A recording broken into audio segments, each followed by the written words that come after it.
But without careful attention to sampling, measurement, and the overall survey design, the effort will be a flop. And such flops are too common for comfort, and a responsible survey researcher has to take the time to design surveys correctly. There are 4 major errors in survey methodology that you need to try to minimize in order to improve your surveys estimates. Coverage errors occur when the list from which your sample members are drawn does not accurately represent your population on the characteristics you want to estimate with your survey data. A high-quality sample survey requires that every member of your population has a known non-zero probability of being sampled, meaning that they have to be accurately represented on the list from which the sample was drawn. Coverage error is the difference between the estimate produced when the list is inaccurate and what would have been had the list been produced accurately. The strength of a probability sample is that it allows you to collect data from only a sample of a population, but then be able to generalize the results to the whole, and that saves considerable time, money, and effort that would be incurred if you had to survey everybody in that population. However, to draw people in a survey for a sample, one has to have a sample frame or a list of members of the target population, and that any errors in that list have the potential to introduce coverage error into the final estimates that are produced. So it's really important to make sure that you have a clean list of teachers you're surveying, clean list of students that you're surveying, or farmers, or extension agents, so that it's a very clean, simple list that you know exactly who's going to be contacted and all of the information is correct. And when it's not correct, then you might have a error. Sampling error is the extent to which the precision of your survey estimates is limited because only some people from the survey frame are selected to do the survey or sampled, and others are not. And if we have a sample frame with complete coverage, meaning the list matches the population perfectly, then you can say that your sampling error is the difference between the estimates produced and the true value, because we only survey only the sample of the population and not everyone. This is really nice because the power of probability sampling is that estimates with acceptable levels of precision can be made easily for the population by surveying only a small portion of people in your population. So, for example, a researcher could easily sample only 500 members of the U.S. general public, and if all 500 respond, then you can achieve an estimate with a margin of error plus or minus 5%, and that means that you were able to cut down on the enormous cost and the time to survey just that sample rather than the whole population of over 300 million people. But if you're not careful and you do not get a representative sample of the population, then that means you're going to have a sampling error because they're not representative of them in their demographics.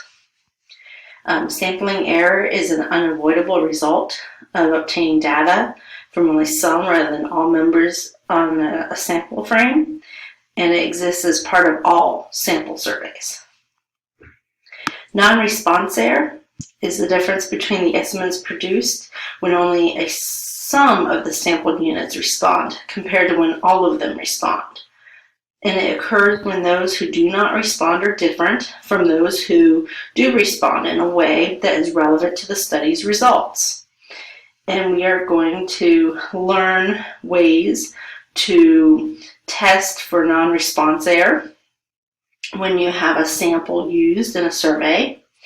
But for example, if a survey on the environmental attitudes toward agricultural farming practices obtain responses mostly from those individuals who have positive attitudes to the environment, and those who have negative attitudes are underrepresented, then your survey's results would be biased because of the non-response error.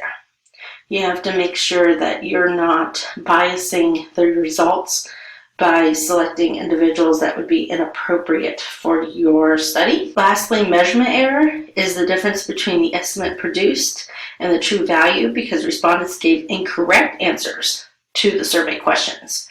So survey objectives are realized by asking questions to which respondents provide accurate responses. And in designing a survey that will achieve valid and reliable measurement, you face a number of measurement challenges. And one of these is to ask good survey questions that will measure an idea or concept of interest. And then the respondents will actually answer it truthfully and correctly. So I'm going to give you an example of some errors in measurement. An example occurred in a survey in which a sponsor wanted to obtain the measurement of household wealth. So this individual decided to use household income from the previous year to measure wealth. However, annual income is likely to decrease sharply when a person retires, but your wealth typically does not. So knowing someone's annual household income does not necessarily measure wealth.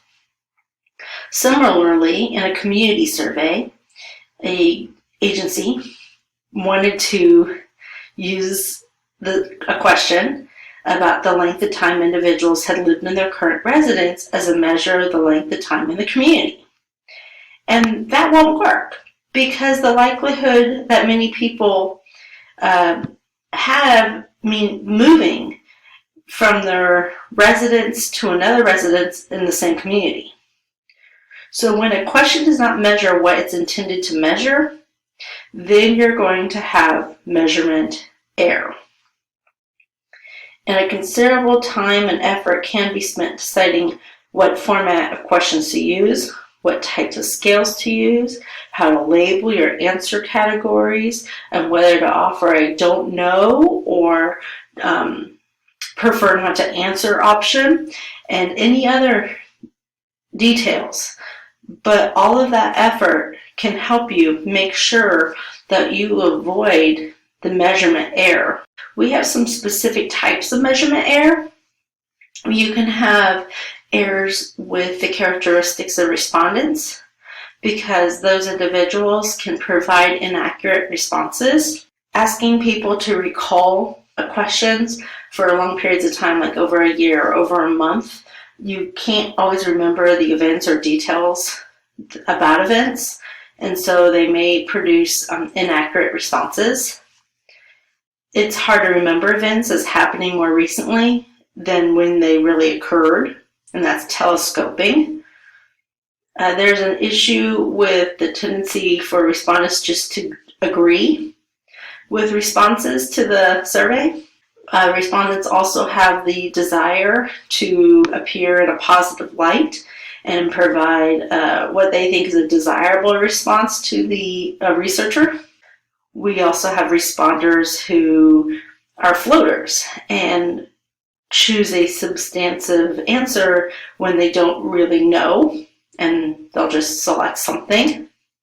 We also have fence sitters who see themselves as just being neutral because then they can't give a wrong answer or they can't show that they disagree or agree with something.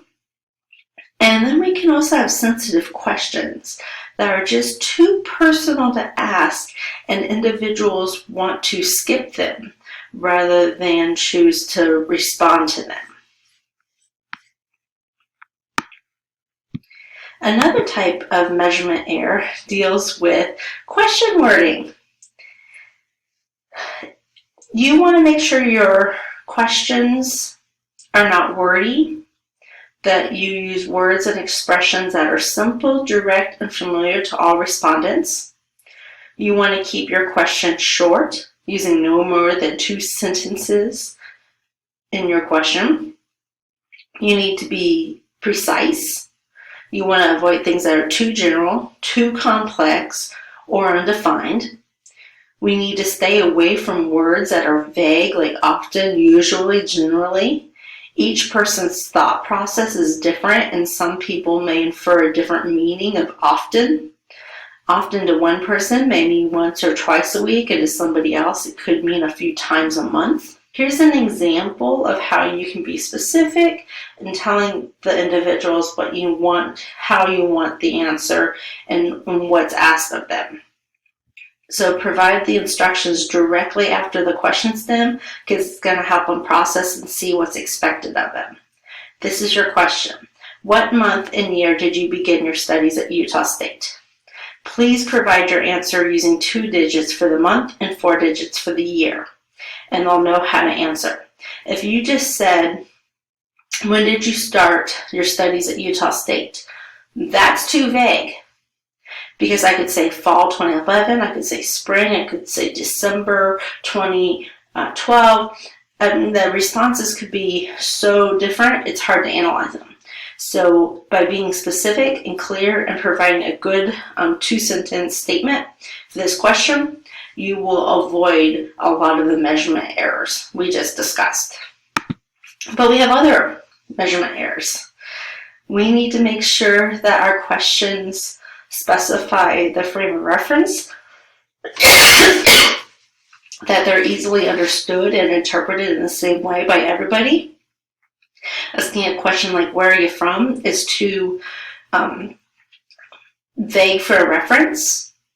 Because I could say Ohio, I could say Delaware, Ohio, I could say, well, I've lived in Ohio, Texas, Utah. It's just too general. And so you need to be saying, like, in what state do you reside in? And then have a drop-down list of the states from where they could pick from. You avoid negative or double negative expressions, so the use of universal words or absolutes like always or never may cause the respondent to avoid answering a question. These tend to extend the question to an extreme. In addition, try not to use words like only or just. These could be perceived negatively worded by the respondents. And don't use abbreviations, acronyms, jargon, initials, or other things that would not lead to the respondents understanding what you're asking them to do. Acronyms and initials could lead to potential confusion. We also need to think about the cultural differences in the meaning of phrases or words and how certain populations will interpret them differently. We also want to avoid double-barreled questions. Double-barreled questions split questions into more than one part, idea, or meaning. So the answer choice for each part might have separate meanings to the idea presented in just one question. These may lead the respondent to answer only one aspect of the question, ultimately leaving him or her to fail to answer both aspects of the question. An example of a double-barreled question is, how do you describe Utah State University and the ASTE department? That's a problem because the way that you might describe those two entities is different. So it'd be better to break it apart and have 2 separate questions. How do you describe Utah State University? How do you describe the ASTE department? You can also bias your questionnaire by inserting a person's name or a company name specifically in a question because of what somebody perceives knowing about that individual, about that company, and how they're going to respond to the question just by using that biased word. We want to avoid leading questions. This type of question basically uses like emotionally charged items, like words, stereotypes, prestigious images, and we try to lead them to or push the respondent toward a particular answer, such as, wouldn't it be great to have a cafe in the ASTE building? Well, that is implying that the researcher wants to have a cafe in the ASTE building. And so he or she wants the respondents to also agree with that statement. You need to be more objective and unbiased. So you would want to ask, would you like to have a cafe in the ASTE building? And then give answer choices like yes, no, unsure. One other measurement error in surveys is the presentation of questions. The structure of your questions in the survey instrument can produce errors. We can have response categories that are not provided, leaving the respondent to provide those answers for open-ended questions. We can do closed-ended questions and maybe not include all the possible response categories needed to answer that question. We can also have an issue with agree and disagree, and that the tendency is to agree with the researcher when only two choices are offered, like yes or no. And then question order. The context or order of the questions can affect subsequent responses as the respondents try to remain consistent in their answers, and they'll want to go back and see how they responded to something else. We can also have issues given the same response to the series of questions, and so they'll answer the response set with all neutral responses. Or we can do filter questions, and filter questions basically are used to determine if other questions are relevant to the respondent, and that can help eliminate asking any questions that are unnecessary for that respondent.